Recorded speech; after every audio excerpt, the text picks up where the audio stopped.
part of the meeting where I'll give the meeting to Ross Joost. He's going to talk about the Marshall's Mountain Program. If you don't know what that is, you're about to. Pretty wild.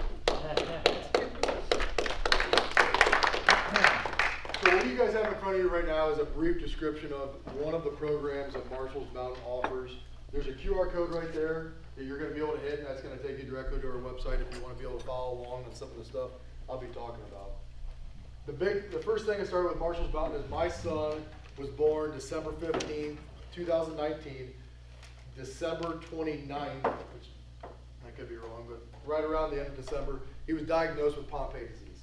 Pompe disease is basically a glycogen storage disease where he doesn't produce enough of an enzyme to be able to break down glycogen in his muscles. So what that does is like a muscular dystrophy, where you just become weak, goes after your respiratory, goes after your skeletal muscles. Any part of your body just becomes weaker and weaker and weaker. You can't build as much muscle anymore or support yourself. So my wife had this brilliant idea of, there's only one treatment out there right now, why don't we start something where we can raise more funds?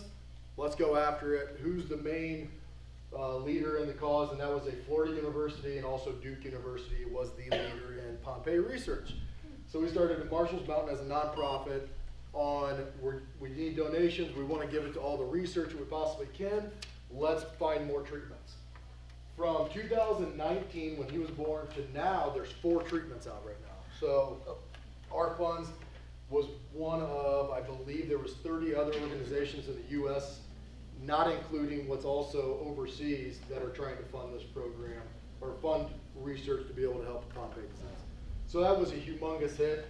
We had such good traction with the community, Sherwood, Hicksville, Defiance, everybody in Northwest Ohio. We wanted to do something to give back to our community. We started the Moving Mountains program. So we had a lot of individuals that had mobility issues, had a disability. I mean, raise your hand if somebody knows somebody with a disability where they can't get around very well. How many people know that the jazzy scooters and wheelchairs can't go across 304 stones very well whatsoever, or 6s? Everybody wants to make that comment. We have kids that are on farms that can't go from the house to the barn to go see their dad. So we decided to do a Moving Mountains program. What that does is we raised enough money to actually, my wife wanted to do one of these things. We raised enough money to do 2 of them, along with 2 enclosed trailers. So what these people can do, anybody can sign up. They can go on our website. So the one wheelchair, or the one track chair that if you look at, is actually a standing model where you can drive it standing up or sitting down. The other one is a narrow track model that's built a little bit more for adolescents or kids. They can go on our website, they can check this out for 8+ days, depending on what the schedule looks like, and it's absolutely free. They're going to be able to back up to a trailer, grab it, it's ready to go. There's generators in there, there's tools in there, the track chair's in there, there's extension cords. Everything that we've tried to has been thought about, it's done. Where somebody can grab and go and they don't have to worry about literally anything besides getting inside it itself. So that was one of our big things, is we wanted to basically make this really ease of mind. It's been a humongous success. There are some Hicksville locals that actually did our beta test, but when we first rolled this out, kind of threw some chinks in it. We fixed those, and now it's been a hit ever since, where it's worked out really well. So one of them is here with me right outside if you guys wanted to take a look. I know it's nice and warm out, so everybody will stand outside and look around and stuff. But you're more than welcome to test it out, check it out. It's fully charged, ready to go. You can look at the trailer, all that kind of stuff. The other one has actually been out for the past like 3 months between different families with hunting, fishing, hiking, things like that. We get so many stories back on them.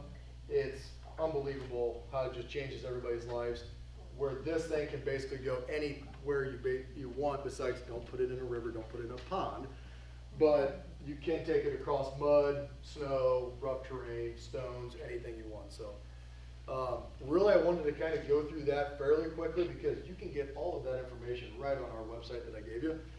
More or less, do you guys have any questions for me? I mean, I usually get flooded with a lot of questions on capabilities, why did we choose these chairs, things like that.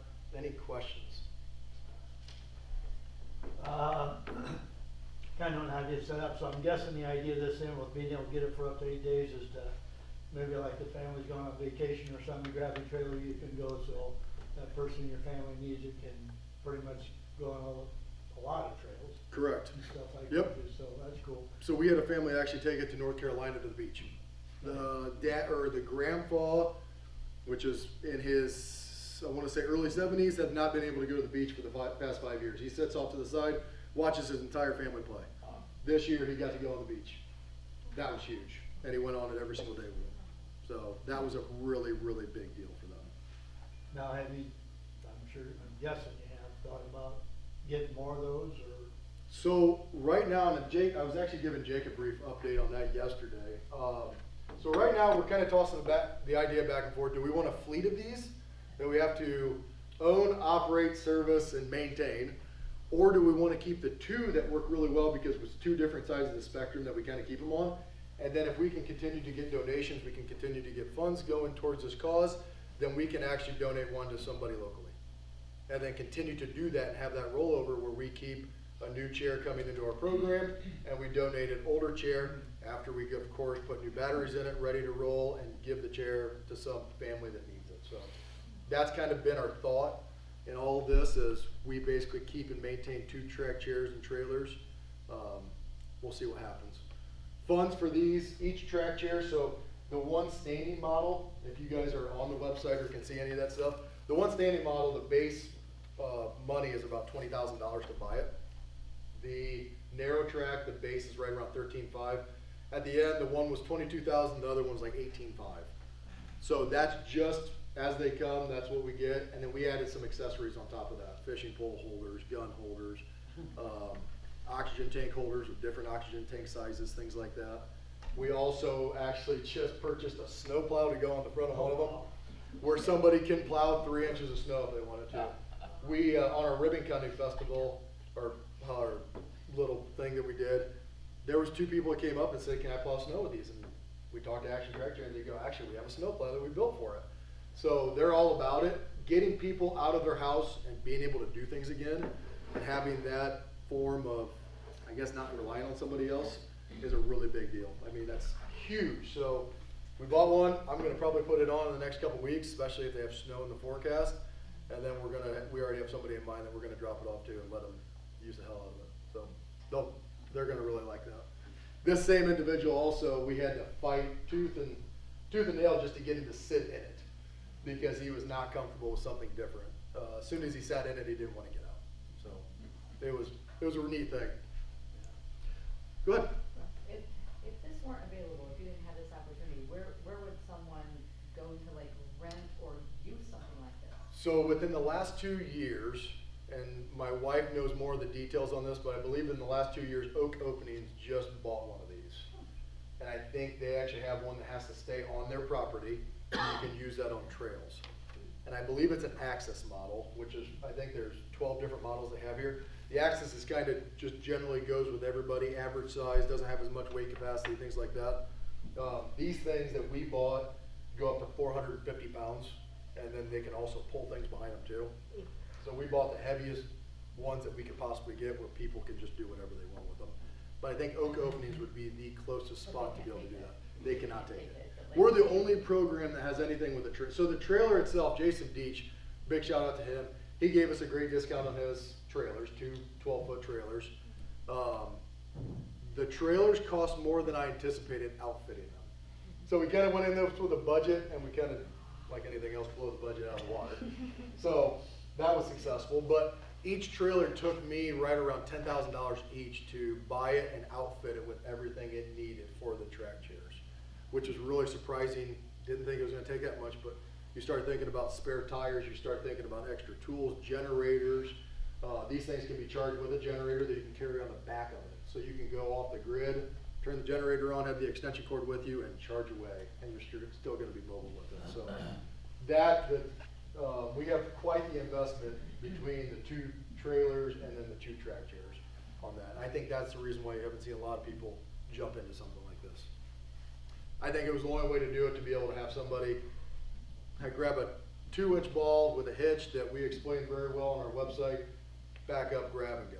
So Yeah. Another question, so on Pompe disease, if, like your son, if you receive the right treatment, you have a full quality of life? Or- Right, so the spectrum is so big where they don't, and it's new enough where, with the treatments being new enough, they really don't know what to expect. So Marshall was a rare case on, he has two different variations. He has a mild mutation and a severe mutation for my wife, where those are together, and she can get more into that stuff than I ever can. But he also started treatments when he was only would have been 2 months old. So he started right off the get-go. They don't know what the life expectancy or what that's going to basically be for him. There's other people that didn't start treatments until they were 40. They weren't diagnosed until they were 40. Newborn screening has been the biggest thing, which my wife is on the newborn screening advocacy board for the state of Ohio. She travels around the country to advocate for newborn screening. Earlier detection is definitely the best for Pompe disease, without any doubt. Starting treatments earlier, they're already seeing, after a couple years, that has been a humongous thing on being able to do that. So now they're figuring out rates, and then also frequency, things like that. So my son right now gets a 6-hour infusion every 2 weeks. So 5-year-old sitting still since he was a baby for 6 hours. It's interesting. So. If you don't mind me asking, what are the symptoms of that when they're little like that? So it was kind of weird because, I'm large if you can't tell. My wife is also 6 foot. She was a power lifter, did a figure competition, so we've always been stronger people. Our first 2 kids, this is our perspective, first 2 kids were very strong. Like our son held up his head right out of the womb, ready to go. Daughter was very strong. Marshall, we could tell, was very weak. So we thought something was kind of funky with that, but didn't know. Still had newborn screening. Heard 2 days later that he came back and tested positive for having that. Then we also had to go to the geneticist. They then ran more tests and then confirmed what he had.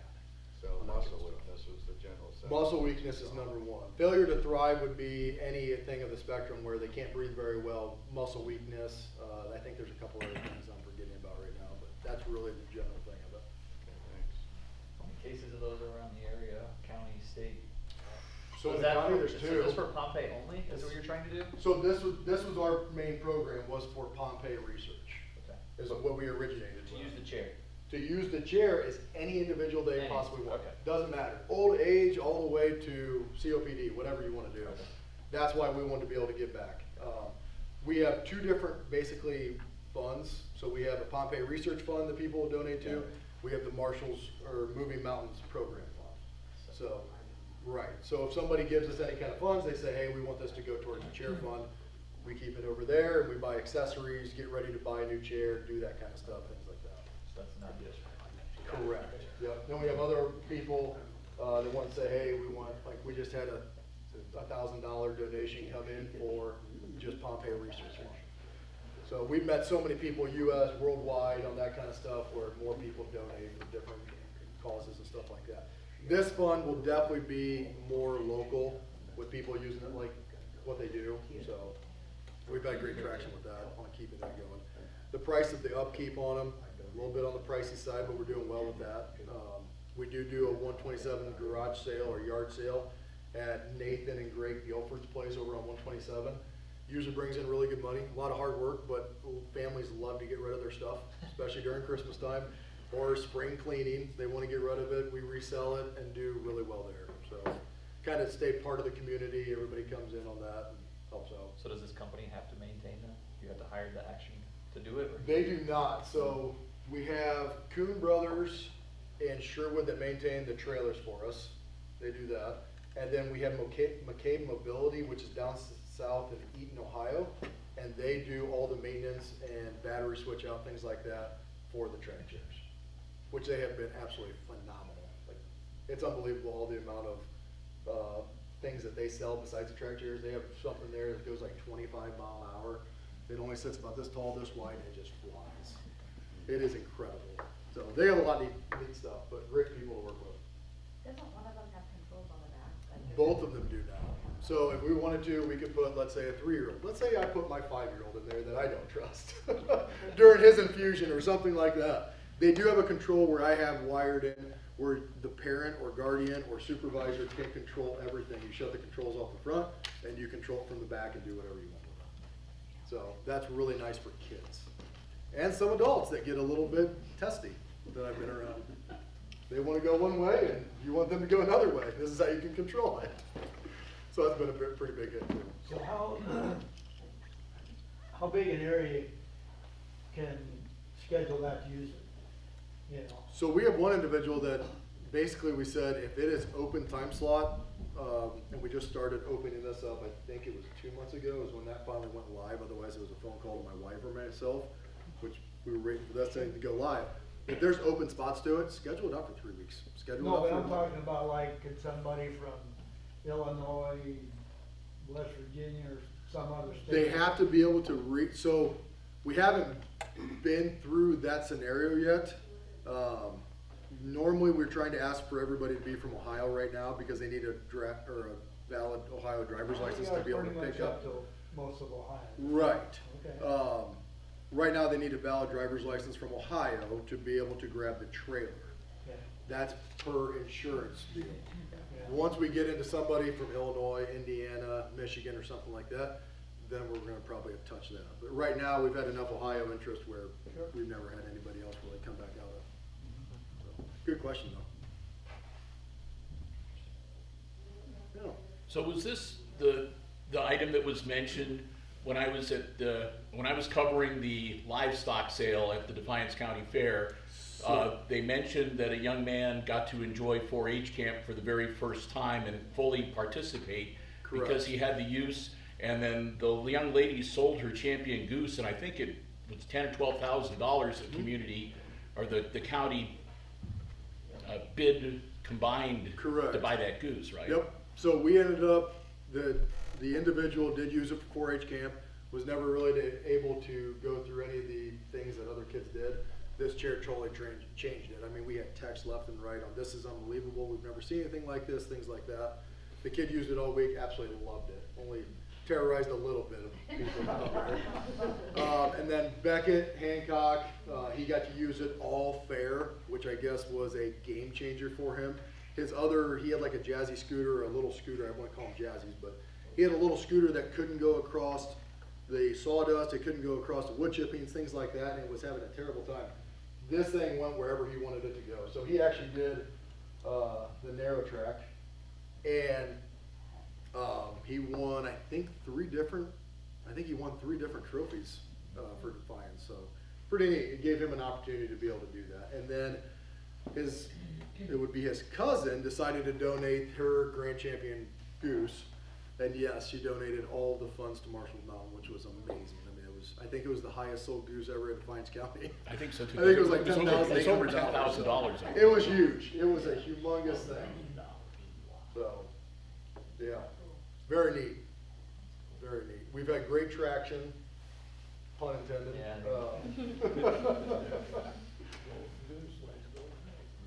But yeah, I think that's the future goals is if we can continue to fund this, keep everything moving the way it is, keep our overhead as low as we possibly can.